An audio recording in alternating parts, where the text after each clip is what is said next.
আজকে আমরা জেনে নেব শিশুদের জন্মগত স্পাইনের সমস্যার জন্য আমরা কোন চিকিৎসক নির্ধারণ করব বা কোন চিকিৎসকের কাছে যাব। এই বিষয়ে কথা বলছি আমি ডাক্তার মোহাম্মদ নেফর রহমান, সহকারী অধ্যাপক, পেডিয়াট্রিক নিউরোসার্জারি বিভাগ, National Institute of Neurosciences and Hospital এবং chief consultant Bangladesh paediatric neuro care centre.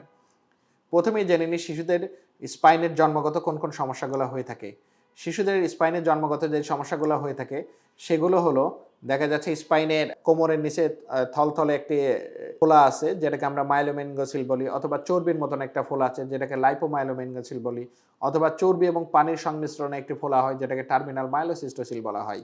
অথবা দেখা যাচ্ছে শিশুর পিঠে ছোট্ট একটি ফুটো আছে, ফুটো দিয়ে দেখা যাচ্ছে পুজ বের হচ্ছে যেটাকে আমরা বলি ডার্মাল সাইনাস ট্র্যাক্ট, অথবা শিশুর কোমরের পিছনে একগুচ্ছ চুল আছে, চুল থাকার কারণে দেখা যাচ্ছে কোমরের পেছনে চুলগুলো মোটা, সেটাকে স্পাইনাল ডিস্ট্রাফিজম বলি। এছাড়া শিশুদের দেখা যাচ্ছে স্পাইনের জন্মগত আরও বিভিন্ন ধরনের সমস্যার মধ্যে কিছু সময় সিরিঙ্গোমাইলিয়া, হাইড্রোমাইলিয়া বিভিন্ন ধরনের সমস্যা আমরা পেয়ে থাকি। সুতরাং শিশুদের স্পাইনের জন্মগত সমস্যা হলে কোন চিকিৎসকের কাছে নিয়ে যাবেন সেটা জানা অতীব জরুরি। কেন? কারণ যেহেতু এটা শিশুদের সমস্যা, স্পাইনের সমস্যা, আমরা সাধারণত যেগুলো পেয়ে থাকি শিশুদের স্পাইনের সমস্যা হলে কোনো একজন শিশু বিশেষজ্ঞের কাছে নিয়ে যান। শিশু বিশেষজ্ঞ দেখে হয়তোবা উনাকে পরামর্শ দিল, এখন বাচ্চা ছোট, এটা সাধারণত অপারেশনের মাধ্যমে চিকিৎসা করা হয়। কিন্তু আপনার বাচ্চা ছোট জন্য অপারেশন করা যাবে না।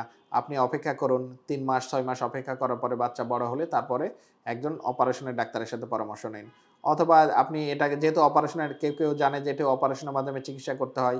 সুতরাং একজন অপারেশনের ডাক্তার উনি একজন শিশু সার্জনের কাছে নিয়ে গেলেন। শিশু সার্জন দেখলো, দেখে উনিও হয়তোবা উনার মতন একটি সাজেশন দিল।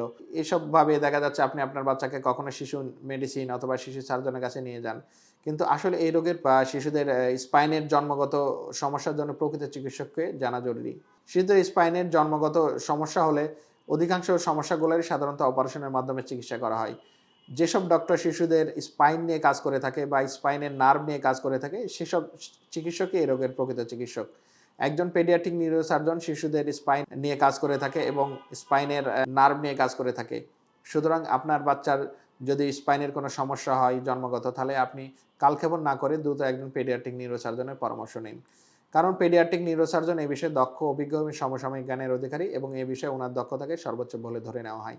স্পাইনের কিছু কিছু সমস্যার ক্ষেত্রে অতি দ্রুত অপারেশন করতে হয়। যেমন যদি আমরা মাইলোমেনগোসিলের কথা বলি, সাধারণত জন্মের ৭২ ঘন্টার মধ্যে অপারেশন করতে হয়। অথবা যদি টার্মিনাল মাইলোসিস্টোসিলের কথা বলি, সাধারণ কিছু কিছু ক্ষেত্রে লেখা আছে উইদিন মান্থের মধ্যে অপারেশন করা উচিত।